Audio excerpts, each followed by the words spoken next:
أعوذ بالله من الشيطان الرجيم. بسم الله الرحمن الرحيم. قل أعوذ برب الناس ملك الناس إله الناس من شر الوسواس الخناس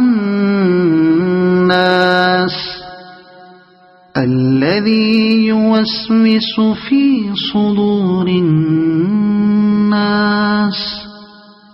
من الجنة والناس.